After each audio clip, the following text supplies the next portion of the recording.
हाय दोस्तों। आज हम लोग पढ़ेंगे क्लासिकल इकोनॉमिक्स और एडम स्मिथ के बारे में।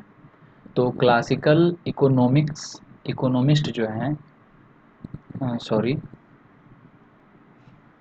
तो क्लासिकल इकोनॉमिस्ट जो हैं वो कौन कौन आ जाएंगे? जेबी से, जेएस मिल्स, ठीक है, जेएस मिल आ जाएंगे। माल्थस भी, जो जेबी से क्या दिए थे? Supply creates is its own demand. क्या था यहाँ पे? Supply creates its own demand.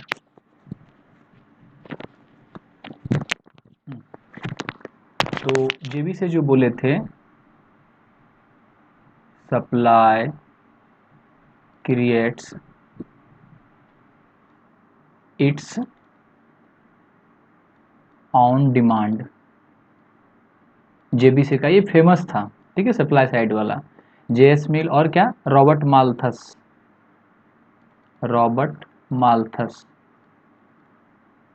और कौन कौन आ जाएंगे इसमें? अपना एडम स्मिथ साहब तो है ही क्लासिकल में, इनके बारे में तो स्पेशल से ही हम लोग पढ़ेंगे। रिकार्डियन रेंट थ्योरी जो हम लोग पढ़े थे, तो डेविड रिकार्डो,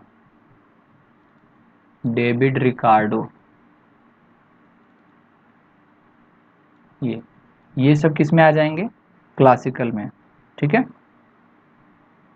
और इसका कब से शुरुआत होता है क्लासिकल इकोनॉमी? ऐसे एडम स्मिथ के बारे में अगर बात करें, इनके बारे में अगर हम बात करें तो कब से हुआ? 1723 से लेकर के 1719। ये युग जो था एक महान युग था, ठीक है।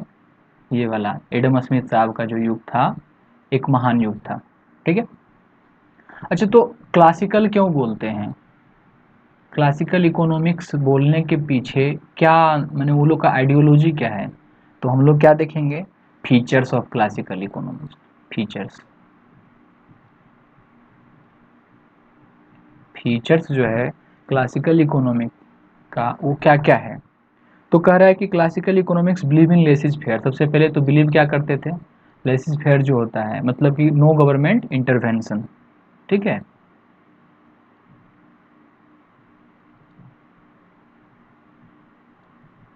लेसिस फेयर, ठीक है। इसका मतलब क्या होता है? No government intervention. Inter inter मतलब गवर्नमेंट का हस्तक्षेप नहीं होगा। अगर होगा भी तो मतलब कि लॉ एंड ऑर्डर के लिए, ये सब के लिए, इंफ्रास्ट्रक्चर बिल्डिंग के लिए। ट्रेड और कॉमर्स में गवर्नमेंट का कोई, माने बिजनेस हो रहा है तो बिजनेस होने दो, ठीक है। तो यहाँ पे ये होगा। दूसरा क्या है क्लासिकल का? दूसरा क्या है? तो वही परफेक्ट कंपटीशन के आधार पे होना चाहिए। किस पे? Free and perfect competition. Perfect competition के आधार पे होना चाहिए, ठीक है। तीसरा क्या है? फुल एम्प्लॉयमेंट के बारे में बात करता है। क्या बात करता है? Full employment. फुल एम्प्लॉयमेंट के बारे में, ठीक है। चौथा क्या है भाई? चौथा,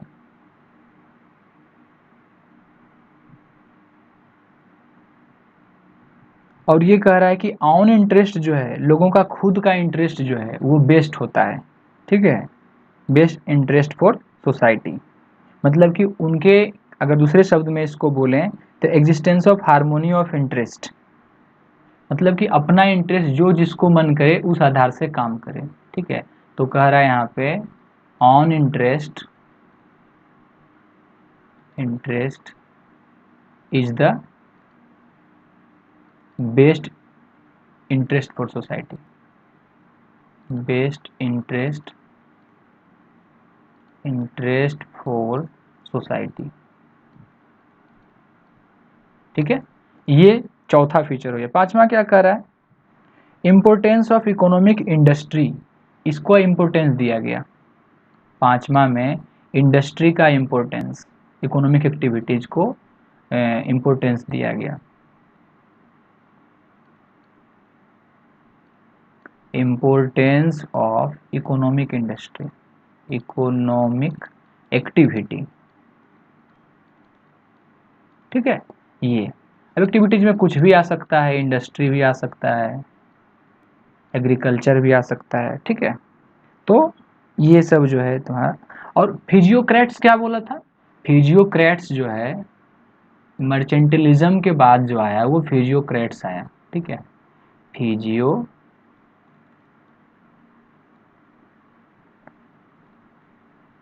ये बिलीव करते थे एग्रीकल्चर के डोमिनेंस में, ओनली लैंड जो है एग्रीकल्चर ही रेंट पे करता है और कुछ नहीं, ठीक है। तो क्या हो गया यहाँ पे? Dominance of agriculture, dominance of agriculture, agri. लेकिन ऐसा है क्या यहाँ पे? नहीं। यहाँ पे इंडस्ट्री है और भी जितना भी इकोनॉमिक एक्टिविटी है, इवन एग्रीकल्चर भी आएगा, क्यों नहीं आएगा? रिकार्डो साहब उसी का है कि नहीं, डेविड रिकार्डो। तो यहाँ पे ये भी आएगा। और क्या होगा? ये वाला डोमिनेंस ऑफ एग्रीकल्चर यहाँ पे केवल नहीं होगा, जितना भी इकोनॉमिक एक्टिविटीज है सबको काउंट किया जाएगा, ठीक है।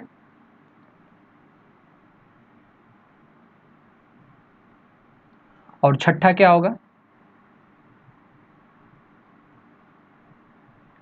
6, ये क्लासिकल इकोनॉमिक्स जो है क्लासिकल फीचर है। क्यों क्लासिकल बोलते हैं? और यहाँ पे क्या है?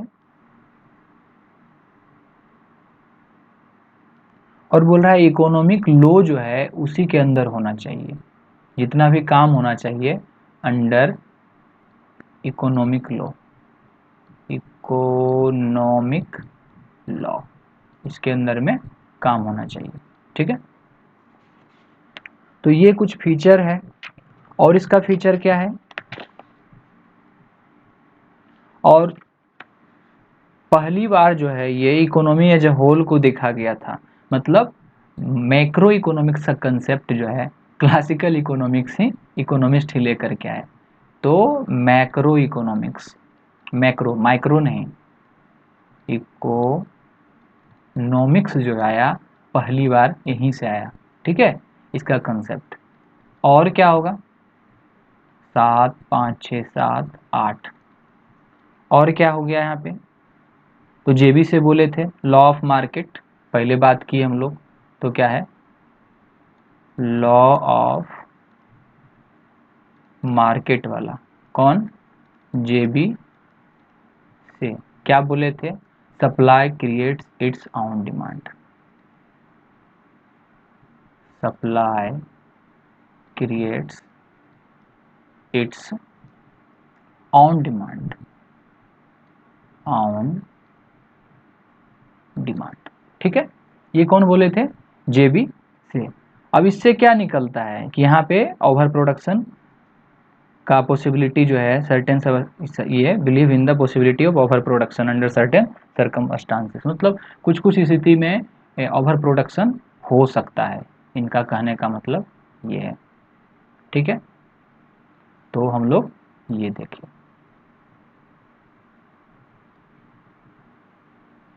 ठीक है।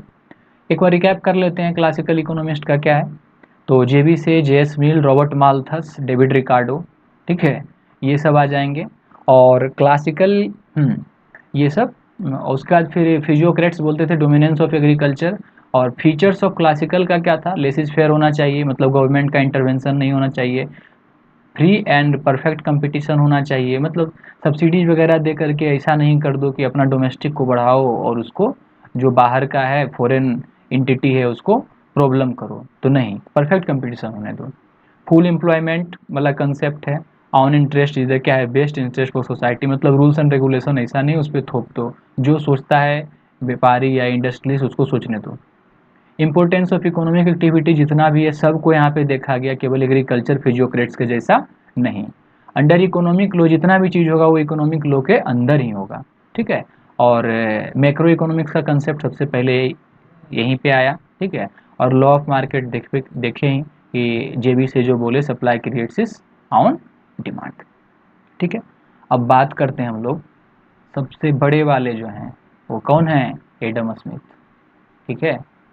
तो एडम स्मिथ जब बड़े वाले हैं तो उनके लिए पेन भी जो है यूज बढ़िया वाला करते हैं, एडम स्मिथ। एडम स्मिथ साहब क्या है, पहले ही देखे कि 1723 से लेकर के 1790 क्रांति था ये इकोनॉमिक्स में, फादर ऑफ पॉलिटिकल इकोनॉमी। ठीक है, फादर ऑफ इकोनॉमिक्स भी बोला जाएगा, लेकिन ये उस समय जो इकोनॉमिक्स का ये आविष्कार किए थे ये कौन था, पॉलिटिकल इकोनॉमी। ठीक है, father of political economy. Okay, कौन थे ये, तो एडम स्मिथ। इनके बारे में कुछ जानते हैं, कहाँ पे जन्म हुआ, स्कॉटलैंड, स्कॉटलैंड। ठीक है, और ये ग्लासगो में मैंने पढ़ाए ये, तो उससे उतना कोई मतलब नहीं है। और सबसे पहले ये लॉजिक के प्रोफेसर थे, professor of logic, professor of logic. ठीक है, बाद में फिर क्या हो गया, मोरल फिलोसफी का, मोरल फिलोसॉफी, फिलोसॉफी। ठीक है, ये कहाँ पे, ग्लासगो में ही, ग्लास। तो क्या देखे भाई यहाँ पे हम कि ये एडम स्मिथ साहब का जन्म हो गया। ठीक है, और वो क्या क्या बोले, थ्योरी ऑफ मोरल सेंटीमेंट पहले आया था 1759 में। तो इनका जो दिया हुआ है क्या है, थ्योरी ऑफ मोरल सेंटीमेंट,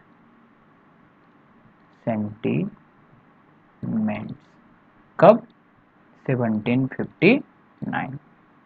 ठीक है, उसके बाद जो आया है एन इंक्वायरी इनटू नेचर, ये था, and causes of the wealth of nation, an inquiry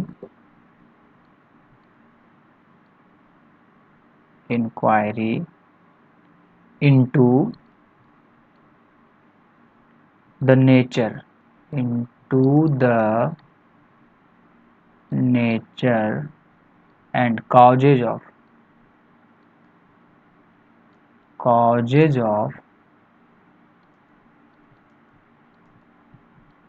wealth of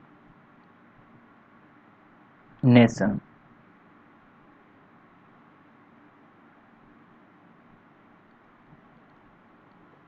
generally लोग इतना ही बोलता है, और ये कब, 1776।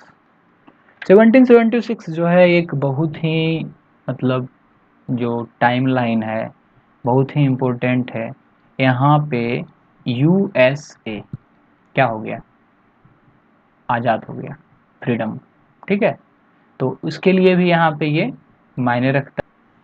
इनका मानना था कि डिवीजन ऑफ लेबर से मतलब वेल्थ ऑफ नेशन क्रिएट किया जा सकता है। मतलब नेशन का वेल्थ कैसे क्रिएट किया जाएगा, डिवीजन ऑफ लेबर से, डिवीजन ऑफ लेबर से क्या किया जाएगा, create wealth of nation, wealth of nation.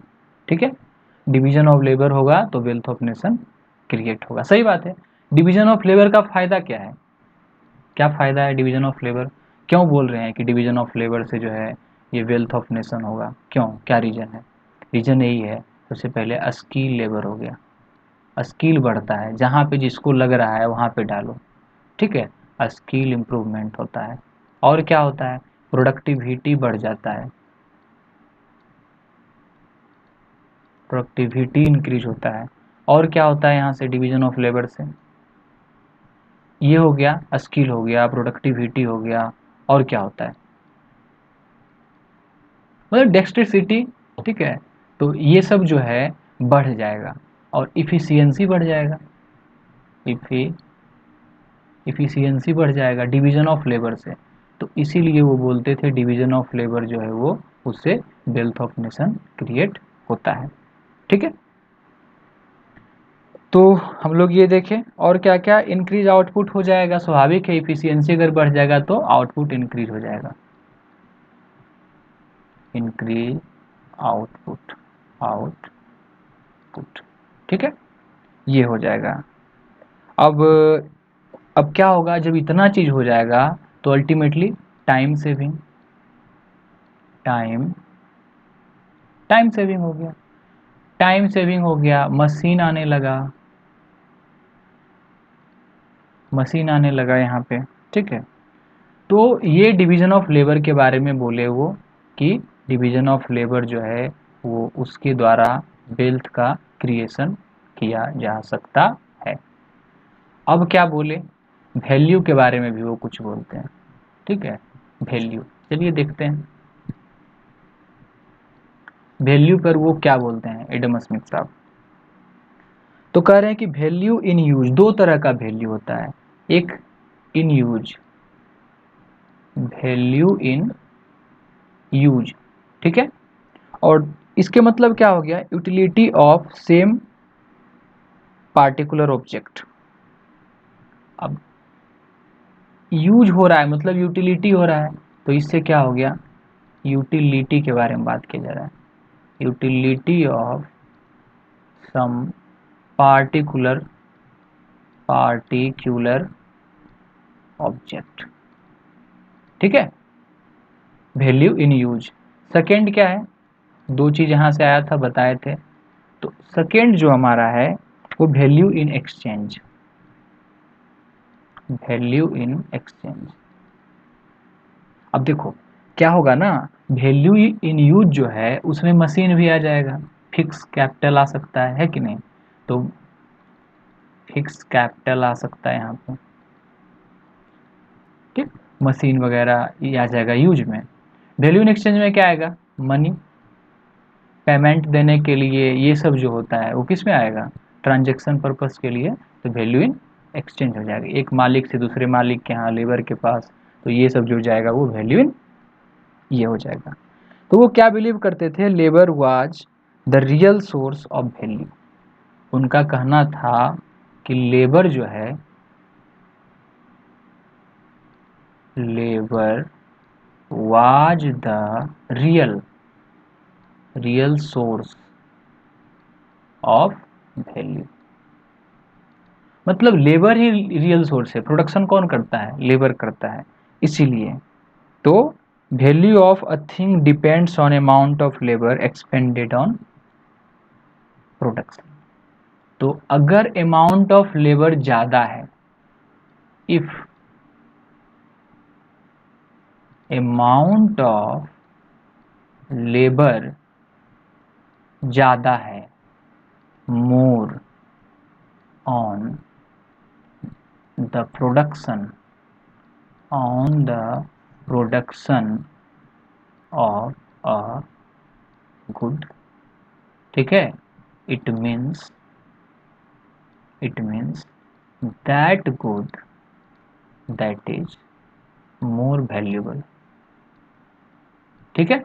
ज्यादा लेबर लगा है उसको बनाने के लिए, तो हम क्या कहेंगे कि ज्यादा वो वैल्यूएबल है, ठीक है, ज्यादा लेबर ज्यादा वैल्यू वहां पे है, ठीक है। तो ये है। अब दूसरी तरफ से क्या कर सकते हैं कि लेबर जो है वो मेजर करता है कि वैल्यू गुड्स का कितना है।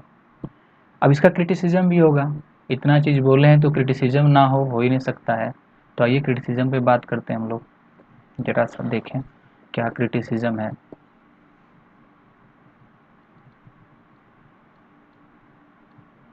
क्रिटिसिज्म अबाउट वैल्यू, तो क्या क्या यहाँ पे है, तो बोल रहा है कि there is different difficulty in measuring labour of और कॉस्ट ऑफ प्रोडक्शन। तो क्या है, difficulty difficulty in measuring the labor। क्यों डिफिकल्टी, सारा लेबर होमोजेनस होता है क्या, सबका अपना इफिशियंसी है, हर लोग का ये है, तो जब होमोजेनस होता ही नहीं है तो हम डिफिकल्टी होगा। कोई मान लीजिए दो छिट्टा लेकर के गया सामान, कोई कम ले गया, कोई ज़्यादा ले गया, तो हम कैसे मेजर कर पाएंगे? तो एक प्रॉब्लम यहाँ पे, यानी कॉस्ट ऑफ प्रोडक्शन में दिक्कत है मेजर करने में, कॉस्ट ऑफ प्रोडक्शन। ओके। दूसरा बात यहाँ पे है कि वैल्यू ऑफ रेयर थिंग्स को ये इग्नोर करता है, it ignore the value of rare thing. Rare things के वैल्यू को क्या करता है? ये इग्नोर करता है। डायमंड, ये सब, गोल्ड, ये सब को क्या करता है? वो इग्नोर करता है। थर्ड क्या है भाई? तो इन्फ्लुएंस ऑफ डिमांड को भी इग्नोर करता है, it ignore the influence of demand. पढ़े थे हम लोग, डिमांड ज़्यादा होता है तो वैल्यू क्या हो जाता है? बढ़ जाता है, लेकिन यहाँ पे इग्नोर किया गया है। ठीक है, तो ये सब क्रिटिसिज्म था वैल्यू का। एडम स्मिथ जी हर चीज़ पे बोलते हैं। आइए रेंट पे क्या बोलते हैं ज़रा देखें, क्योंकि वो बोले तो हैं, तो हम लोग देखते हैं ज़रा सा क्या बोले हैं रेंट पे। रेंट के बारे में क्या उनका ख्यालात है? तो बोलते हैं कि हाई और लो रेंट जो है इफेक्टिव ऑफ हाई और product price. He was not disposed favourably to landlord. वो लैंडलॉर्ड के फेवर में नहीं थे एडम स्मिथ, लेकिन बोलते थे कि लैंडलॉर्ड जो रेंट लेता है वो कैसे देखना चाहिए? सोसाइटी के प्रोग्रेस पे। ठीक है, मतलब increase in the rent of landlord क्या शो करना चाहिए? कि सोसाइटी का प्रोग्रेस हुआ है। तो क्या बोलेंगे यहाँ पे? Increase in the wealth of landlord क्या सिग्निफाई करेगा? सिग्निफाई दैट क्या है? Society has progressed. ठीक है, या देयर अकर्स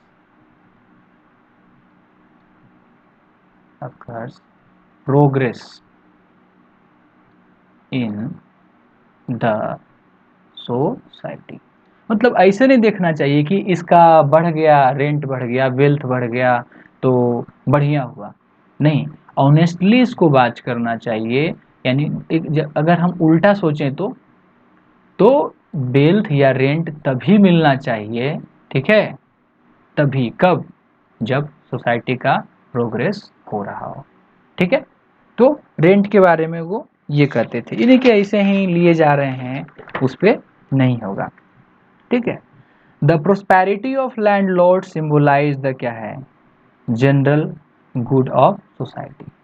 ठीक है, मतलब लैंडलॉर्ड अगर ज़्यादा समृद्ध है तो हम मानेंगे कि क्या हो जाएगा? सोसाइटी जो है ज़्यादा समृद्ध है। प्रॉफिट और इंटरेस्ट के बारे में क्या बोले हैं?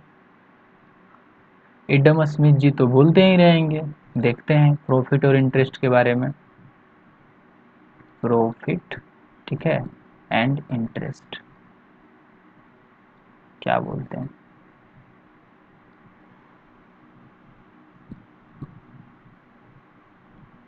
पीजी सेमेस्टर 1 में है पढ़ना, ठीक है, और इसको लिखना पड़ता है, तो यहाँ देखना पड़ेगा। इंटरेस्ट के बारे में बोलते हैं कि interest is the compensation which the borrower pay to the lenders. Interest क्या है? कंपनसेशन है। तो लिखिए, इंटरेस्ट इज द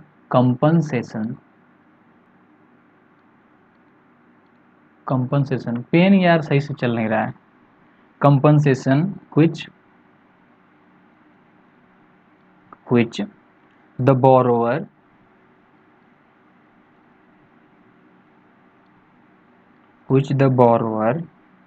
पे, ठीक है, बोरोवर पे टू द लैंडर। ठीक है, ये हो गया क्या, इंटरेस्ट। किस लिए, किस लिए, तो for the profit, for the profit, profit, ठीक है, which, the profit which he has an, ठीक है, क्या an, opportunity of, opportunity of क्या, the use of money, use of money, ठीक है, इसके लिए।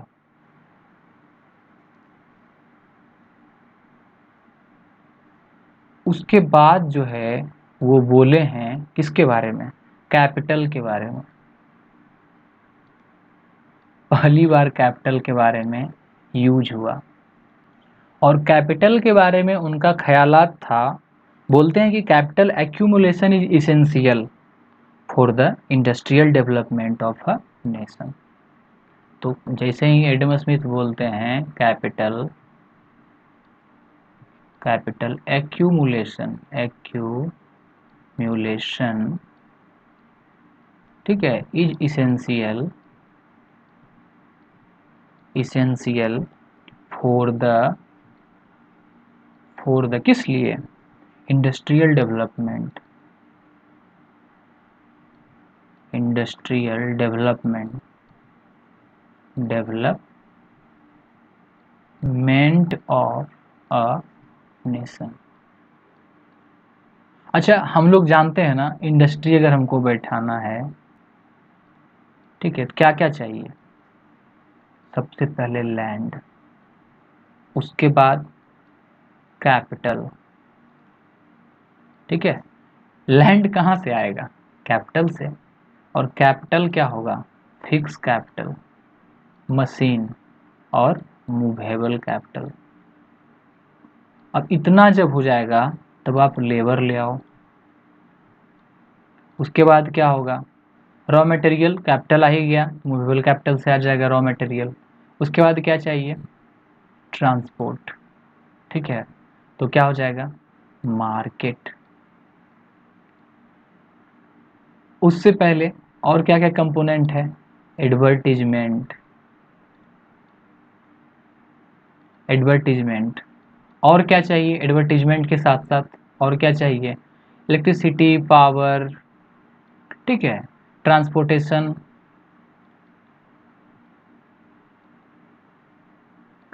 और फाइनेंशियल इंस्टीट्यूशन चाहिए। कैपिटल कहाँ से लाओगे, तो मनी मार्केट और फाइनेंशियल इंस्टीट्यूशन, फाइनेंशियल इंस्टीट्यूशन। तो इस सब को हम मिला करके बोलेंगे कि इंडस्ट्री जो है, और एक मेन चीज छूट रहा है, उसका नाम है एंटरप्रेन्योर्स, एंटरप्रेन्योर्स। इसको अगर हटा दें तो बिजनेस होगा ही नहीं, क्योंकि ये क्या करता है, रिस्क बियर करता है। यहीं पे रिस्क है तो इश्क है यानी इश्क में रिस्क है, ठीक है। तो यही है, इंडस्ट्री को डेवलप जो करता है वो कौन होता है, एंटरप्रेन्योर होता है, ठीक है। तो ये हो गया आपका industrial development of a nation, ठीक है। ये उसके बाद ये सेकंड बोलते हैं, सेकंड, सेकंड क्या बोलते हैं, और कैपिटल लिमिट्स इंडस्ट्री, इसी में कहते हैं अपना लैंग्वेज में, कैपिटल लिमिट्स, लिमिट्स इंडस्ट्री। देखो भाई, अगर कैपिटल नहीं होगा तो इंडस्ट्री क्या होगा, लिमिट हो जाएगा, उससे ज़्यादा ग्रो वो नहीं कर सकता है, ठीक है। तो ये हो जाएगा आपका, ठीक है।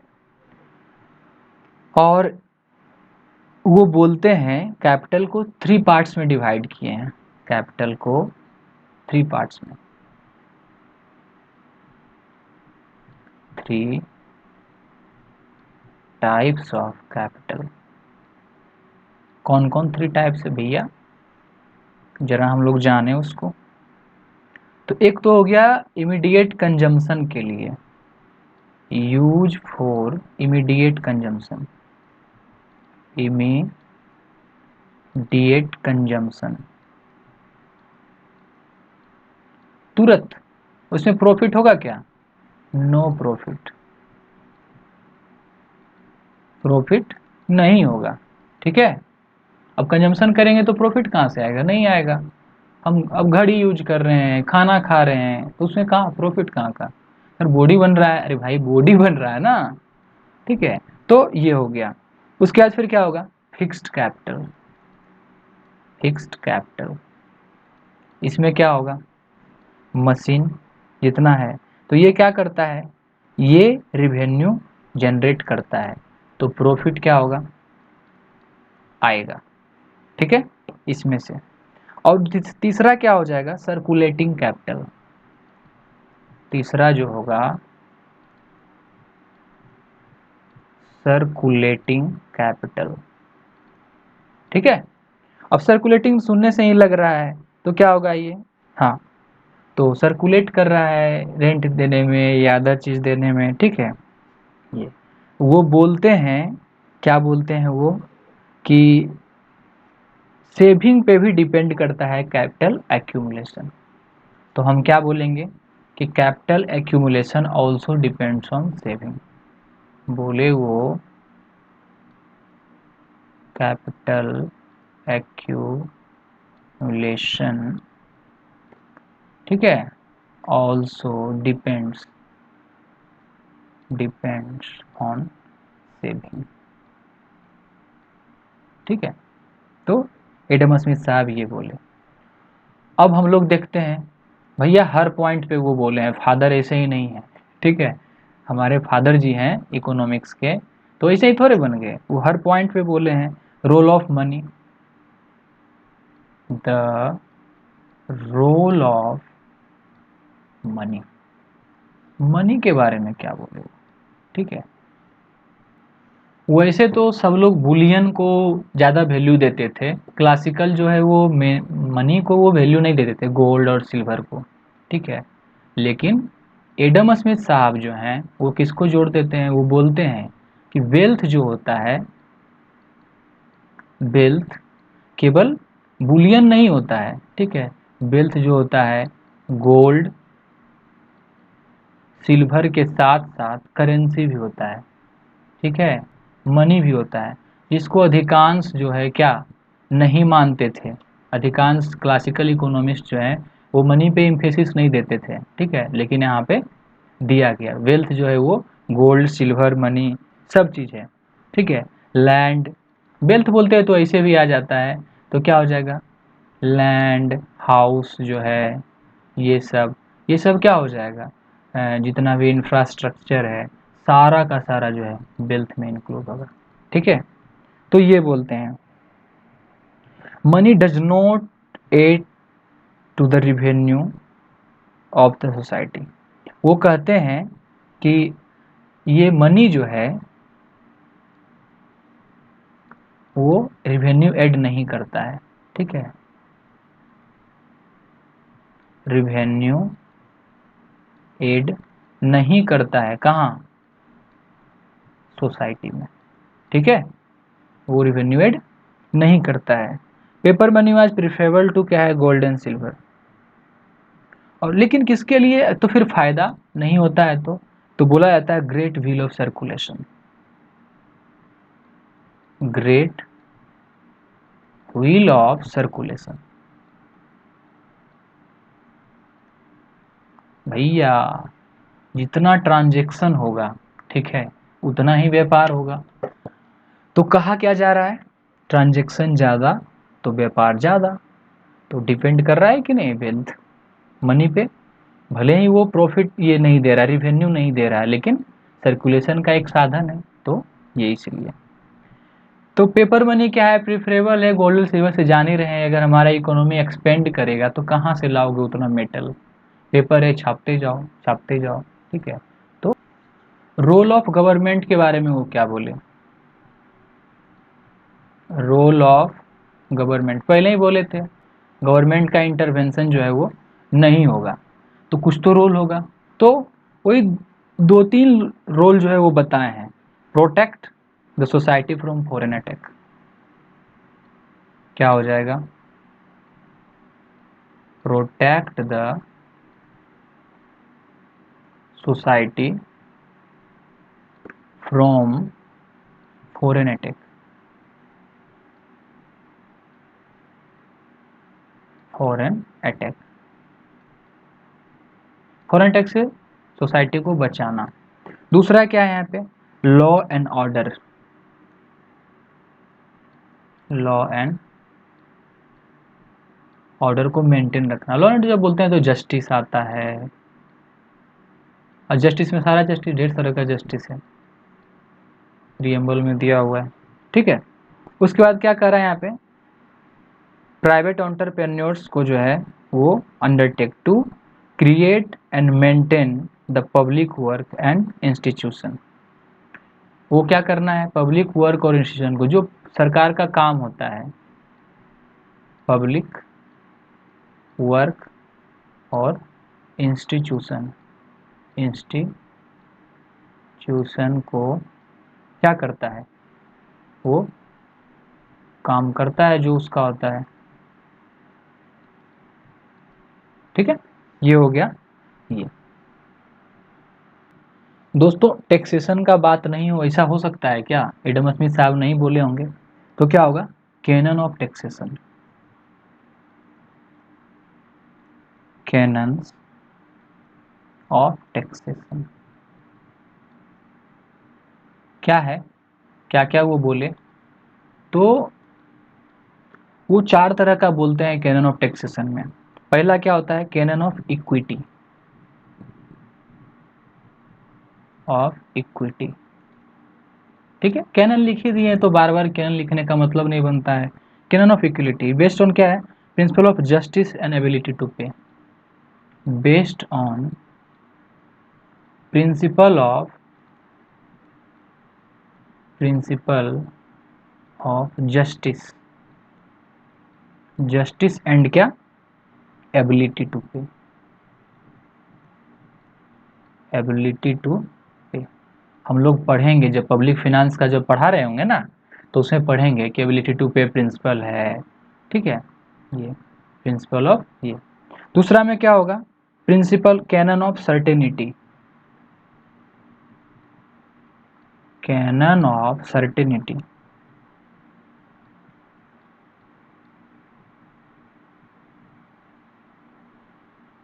TAINATY, canon of certainty. ये क्या कहता है? There must be certainty about the tax which an individual has to pay, मतलब हर लोग को पे करना ही है, ठीक है। तो an individual have must to pay, N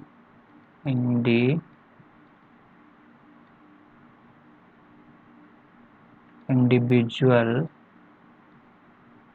have must to pay. दोस्तों 3 चीज सत्य है। एक क्या है? बर्थ, डेथ, और ये दोनों के बीच में एक टैक्स पे करना पड़ेगा। कुछ भी, इतिहास का कोई भी राजा हो या जो भी हो, 3 चीज, बर्थ, टैक्स और डेथ। बर्थ और डेथ तो स्क्रिप्चर में भी मिलता है, और टैक्स नहीं पे करोगे तो कहाँ से? खाना खा रहे हो, पी रहे हो, पूरा दोनों जीवन के बीच का जो पीरियड है, लाइफ जिसको बोल रहे हैं, वहां पे क्या है? टैक्स पे करना पड़ेगा। यू हैव टू पे टैक्स, ठीक है। तो ये हो गया। तीसरा, हम लोग तीसरा बात कर रहे हैं, canon of convenience, canon of convenience.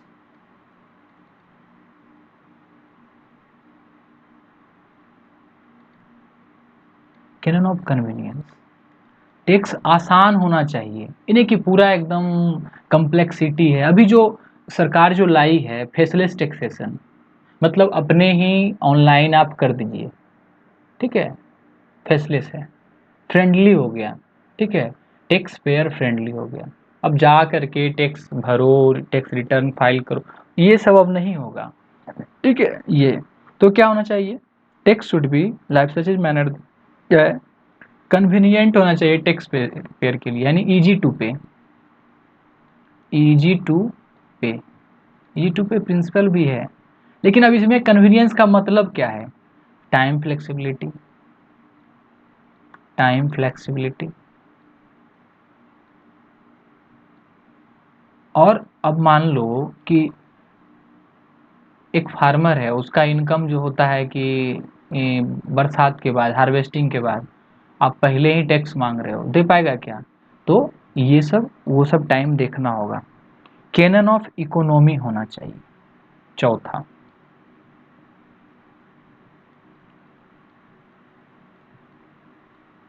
Canon of economy, economy, ठीक है। ये क्या कहता है, tax should be collected minimum cost to the government, मतलब ये नहीं कि कलेक्शन में ही ज़्यादा पैसा लगा दो, एडमिनिस्ट्रेशन को दे रहे हो ना, जैसे कि रिवेन्यू कलेक्टर जो है वो, तो उसी में हमारा ज़्यादा जा रहा है, नहीं। तो क्या होना चाहिए, मिनिमम कॉस्ट होना चाहिए, ठीक है, minimum cost of collection, minimum cost of collection, collection, जितना कम खर्च में से टैक्स कलेक्ट हो जाए, तो ये क्या है, canon of taxation. How smart was he, वो कितना स्मार्ट थे, ठीक है। अब कह रहा है कि एडम स्मिथ जो है उनके जीवन में फिजियोक्रेट्स का क्या था, ये तो फिजियोक्रेट्स क्या किए थे, एडम स्मिथ फिजियोक्रेट्स क्या, तीन चीज पहले देखते हैं। पहले तो मर्केंटलिज्म, मर्केंटलिज्म, ठीक है। उसके बाद फिजियोक्रेट्स, फिजियोक्रेट्स, उसके बाद एडम स्मिथ, एडम स्मिथ। अच्छा आप देखिए, पेन को जरा चेंज कर लें तब देखिएगा आप, ठीक है। तो हाँ, अब मर्केंटलिज्म हाईली रेगुलेटेड था, क्या था यहाँ पे, हाईली रेगुलेटेड था, ठीक है। फिजियोक्रेट्स वैसा नहीं था, और ये ट्रेड पे जोर देता था, ट्रेड पे, ये क्या है, लॉ ऑफ नेचर पे, लॉ ऑफ नेचर, अपना इंटरेस्ट बेस्ट इंटरेस्ट है, ये बोला जाता था, सब नेचर पे ये होता है। एडम स्मिथ भी क्या बोलते थे, self interest, self interest, government का इंटरवेंशन नहीं होना चाहिए, लाइसेंस फेयर, ये भी लाइसेंस फेयर बोलता था, ठीक है। नो गवर्नमेंट इंटरवेंशन, नो जीवीटी, और यहाँ भी क्या है, नो जीवीटी, ठीक है। और ट्रेड यहाँ पे हाईली रेगुलेटेड है, मतलब गवर्नमेंट क्या होगा यहाँ पे, जो भी किंग होगा क्वीन होगा पूरा ज़्यादा रेगुलेट करेगा। तो ये ट्रेड पे देता था, फिजियोक्रेट्स किस पे, एग्रीकल्चर पे, एग्री, डोमिनेंस ऑफ एग्रीकल्चर, और यहाँ all all all economic activities. तो असर तो पड़ा ना भाई, असर तो पड़ा, कि क्या असर पड़ा वहाँ पे, कि ये जो जोर दिया जा रहा था वो किस पे दिया जा रहा था, यहाँ पे ट्रेड पे, यहाँ एग्रीकल्चर पे, और वहाँ पे ऑल पे, ठीक है। तो बस एडम स्मिथ को हमने देख लिए। अब क्रिटिसाइज क्या करें उनको, सबसे पहला ये था, तो क्रिटिसिज्म शोभता नहीं है हालांकि उन पे, ठीक है। तो कोई कह रहा है कि वो इनकम्प्लीट था, स्केची था, तो भाई सबसे शुरू में कोई भी आएगा, इकोनॉमिक्स उस समय कंपाइल किए थे, धीरे धीरे बन रहा था, तो क्या खोजते हैं कि परिपक्वता आ जाएगा क्या, उस समय इकोनॉमिक्स एक सब्जेक्ट के रूप में बन रहा था, तो क्रिटिसिज्म हम उन पे करने वाले नहीं हैं। हाँ बाकी किया जा सकता है, अभी की तुलना में क्रिटिसिज्म किया जा सकता है वैसे। थैंक यू दोस्तों, पढ़िए, और आप कमेंट में पूछ सकते हैं कि नेक्स्ट टॉपिक क्या पढ़ना है।